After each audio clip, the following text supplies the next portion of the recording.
video es presentado por el Sistema Ciencia Garza Educativa de la Universidad Autónoma del Estado de Hidalgo. Para mayor información, visítanos en www.uaeh.edu.mx. Gracias por aprender.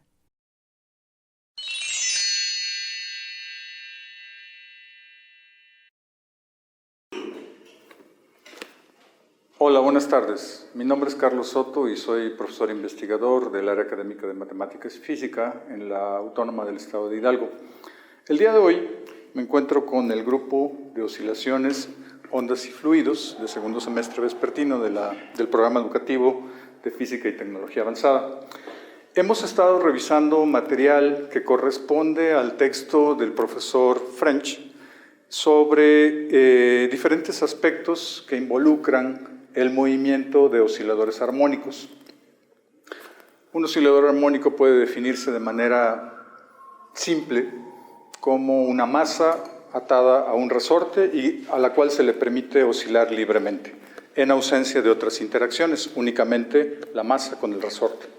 Bien, resulta que este modelo es sumamente útil en física porque nos permite abordar diferentes problemas de muy diversa naturaleza, desde física básica, física experimental e intermedia y física teórica avanzada. Estamos entonces analizando cada uno de los sistemas por separado, es decir, hemos analizado osciladores moviéndose libremente y lo que vamos a hacer a continuación es un estudio de lo que sucede cuando dejamos que estos osciladores interactúen entre sí. El fenómeno más simple que tenemos es el de dos péndulos, como el de la figura, que básicamente son dos masas que he denotado por las subíndices M, y pues tenemos un sistema de manera estándar que si quitásemos la interacción dada por el resorte de constante K intermedia, pues serían dos osciladores o dos péndulos libres que efectuarían sus oscilaciones de manera normal, independiente. La pregunta es: ¿qué ocurre cuando los sujetamos con un vínculo físico entre ellos, dado por el resorte, como en la figura? En ese momento, de manera intuitiva, sabemos que van a comenzar a interactuar, y la interacción está dada por el potencial cuadrático que tenemos derivado de la ley de Hooke. Es decir, si la ley de Hooke nos dice que la fuerza que ejerce el resorte es menos K, donde K es una constante, por el desplazamiento, entonces el potencial correspondiente para esa fuerza es menos 1/2 de K por el desplazamiento al cuadrado. Dejamos entonces que interactúen y pues a continuación hacemos algunas consideraciones mecánicas importantes, dadas básicamente por la segunda ley de Newton. Por la segunda ley de Newton tendríamos que la masa del oscilador A, que he denotado aquí como X sub A, multiplicada por su aceleración, va a ser igual a la suma de todas las fuerzas. Lo mismo para el oscilador B. Luego de simplificar algunas constantes, resulta que identificamos a omega 0 cuadrada con G sobre L y a omega sub C cuadrada con 2K sobre M. Y estas dos constantes corresponden respectivamente a las frecuencias asociadas a los péndulos si no estuviera presente la interacción dada por el resorte, y al resorte, pero aquí observen que aparece un factor de 2, es el doble de lo que sucedería si solamente estuviera sujeta una sola de las masas. En fin, la metodología es estándar, se estudia la segunda ley de Newton de manera tradicional, y lo que vemos es que las ecuaciones de movimiento son muy parecidas, y entonces obtenemos dos ecuaciones de movimiento de segundo orden que están acopladas. Aquí tenemos la coordenada A o XA, en este término también, pero acá aparece la coordenada XB. y hay una segunda ecuación sustituyendo XA con XB para el péndulo denominado con el símbolo XB, y ahora intercambiando XA por XB. Entonces tendríamos básicamente la misma ecuación, nada más hay que cambiar estas dos términos, XA lo intercambio por XB. Bueno, la pregunta es ¿cómo se resuelve eso? En general, resolver ecuaciones diferenciales de segundo orden acopladas no es simple. Sin embargo, hay un método que hemos estado analizando que es un enfoque totalmente heurístico, en donde observamos que si sumamos ambas ecuaciones, estas se simplifican notablemente. Entonces definimos dos variables Q1 y Q2. La primera es la suma de toda esta ecuación con la siguiente, con la correspondiente para XB, que denoté aquí nada más por el intercambio de los términos XA con XB. Y la otra coordenada es la resta o la diferencia de las dos ecuaciones anteriores. Si hacemos eso, llegamos a dos ecuaciones tipo oscilador armónico que tienen la misma estructura, con una característica muy importante, que en ambas la frecuencia difiere. En la primera, que es lo que denominamos el primer modo normal, aparece exclusivamente la constante omega 0. Esta constante omega 0 cuadrada, está asociada a la frecuencia de un solo péndulo. Entonces, el primer modo normal es el movimiento que tendría el sistema si el resorte no estuviera estirado, es decir, si no sintiera la interacción. Entonces, bueno, básicamente se estaría moviendo en fase. El segundo modo normal es la suma de el primer modo normal más que hemos denominado omega sub c, y que es el que está asociado a la constante del resorte. Entonces, en esta primera ecuación, el sistema de los dos péndulos acoplados no siente la presencia del resorte, y en el segundo siente la presencia, digamos, de la manera máxima. Está interactuando con una tensión máxima en todo momento, está en contrafase. Entonces lo que ocurre es que en un instante se están separando y al instante siguiente se están acercando uno al otro. De manera que la interacción en un caso es atractiva cuando se están separando y en el otro caso es repulsiva cuando se están acercando. Así pues, la frecuencia del segundo modo normal es la suma de las dos anteriores que he descrito, ¿no? Entonces, bueno, este mismo enfoque que hemos seguido para este sistema lo vamos ahora a utilizar en el caso de n osciladores acoplados en una línea recta. ¿Por qué nos interesa este sistema? En realidad es un sistema que tiene un interés histórico muy importante.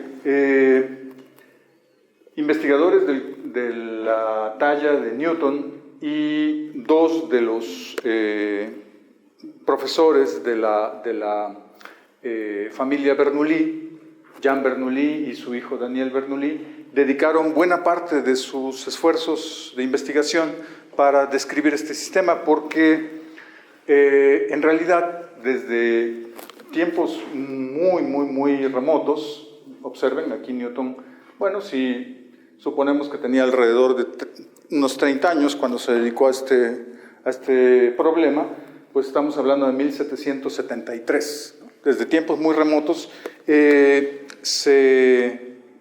muchos investigadores se percataron de que entender este fenómeno permitía describir otros fenómenos posteriores que tienen que ver, por ejemplo, con la estructura de la materia, en particular con el estado sólido. Si tenemos un sólido, por ejemplo, este borrador, y podemos imaginar, digamos, que es un sólido metálico, y si yo lo golpeara con suficiente fuerza con un martillo, podemos pensar que esto aunque no lo veamos, se está deformando. Y eso, de manera, digamos, si pudiésemos hacer un zoom de uno de los puntos que constituyen todo el continuo, o casi continuo de este objeto, podríamos observar que ese punto está vibrando o que está oscilando.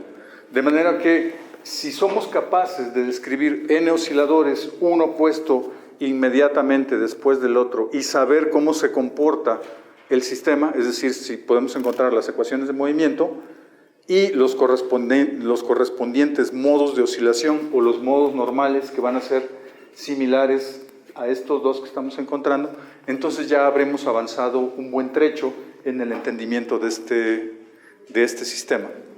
Bien, resulta que, bueno, este sistema en particular de n osciladores acoplados en una línea recta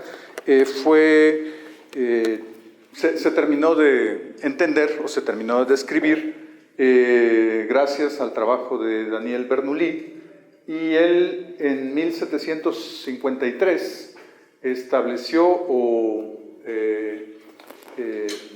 postuló su principio de superposición, que básicamente dice que uno puede analizar el comportamiento de cada uno de los puntos que constituyen al sistema en una línea recta y después superponerlos unos con otros.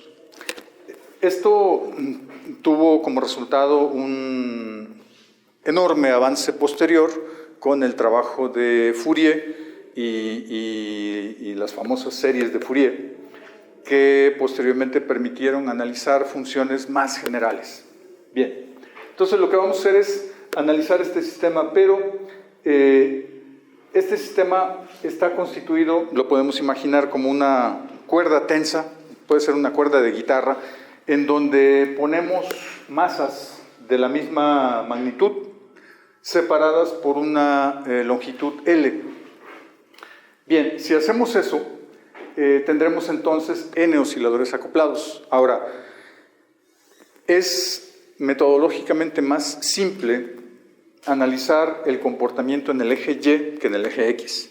Y esto es debido a que consideraremos desplazamientos pequeños en los cuales mantendremos constante la tensión y la longitud que hay o la separación que hay entre puntos contiguos a lo largo del eje X. Eso es una restricción teórica importante que afortunadamente no afecta en el resultado de nuestro estudio.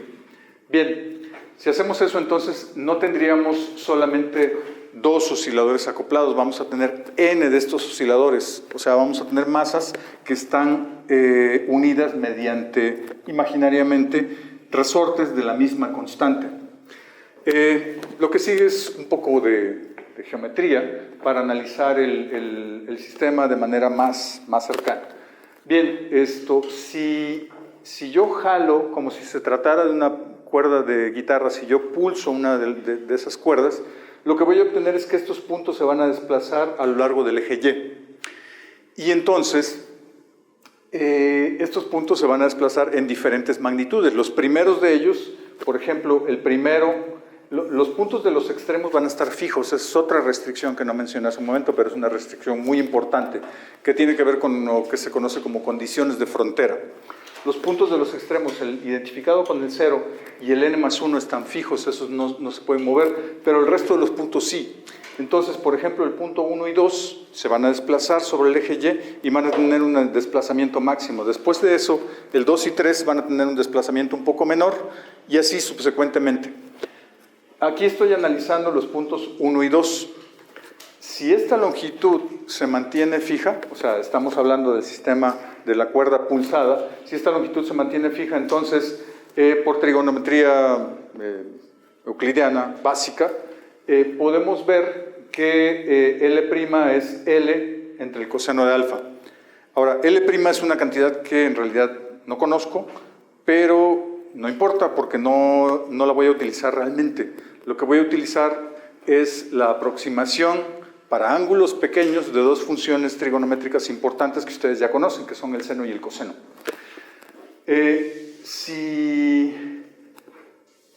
hacemos el cociente, o lo aproximamos mediante la serie binomial de L entre el coseno de alfa, resulta que L' es básicamente L más una corrección de segundo orden en el ángulo alfa, dado por el ángulo que hay entre el eje de las X y la línea que une los puntos subsecuentes, 1 y 2 en este caso. Muy bien, así que lo siguiente que nos toca ver es cuáles son las componentes de la fuerza. Eso es lo que se hace en la segunda ley de Newton, para encontrar si la fuerza en X es relevante o la fuerza en Y es relevante. Resulta que la fuerza en Y es la relevante porque la fuerza en X, en un balance de fuerzas muy simple, resulta ser muy pequeño y es cuadrático. Resulta ser muy pequeña y es cuadrática, perdón. No así la fuerza en Y. Entonces, bueno, digamos, si establezco, una vez más con algo de trigonometría, que el seno del ángulo correspondiente es para puntos subsecuentes, ahora me voy a fijar en un punto P, un punto P intermedio entre el punto 1 y el N, y resulta que el seno del ángulo P-1, que aparece en esta ecuación, para ver la componente Y de la fuerza, y el seno del ángulo alfa P, están dadas por, una vez más, trigonometría básica, estas ecuaciones. Haciendo álgebra estándar, llegamos a que la fuerza entonces está dada por esta cantidad. Ahora, por segunda ley de Newton, esta fuerza es la que siente el sistema, o dos partículas, o una partícula P, perdón, en medio de esa cuerda, sujeta a las tensiones de la parte superior y de la parte inferior de la cuerda. Y eso es la masa de esa partícula m por la segunda derivada respecto del tiempo. Bien, lo que sigue entonces es resolver para ese punto en particular y luego proponer una solución, que es un ansatz. Ya hemos definido lo que es un ansatz. Es una conjetura o una solución que sabemos que funciona. La sustituimos en cada uno de los puntos de la línea recta, de las masas que están colocadas sobre la línea recta. Si hacemos eso, y bueno, después de un poco de álgebra, que haremos en un momento más en clase, encontramos los modos normales, los n modos normales a los que hacía referencia en esta parte. Esto es un resultado de Bernoulli. Él encontró que para una dimensión, si tenemos n masas unidas, existen n modos normales. Entonces, esta expresión que tenemos, que en un momento más encontraremos y en una siguiente sesión exploraremos con mayor detalle, son justamente los modos normales de oscilación del sistema. Continuaremos con esto más adelante en una segunda sesión donde ligaremos, digamos, la solución del oscilador armónico con la ecuación de onda cuando hagamos tender a n a infinito. Muchas gracias, nos vemos la próxima.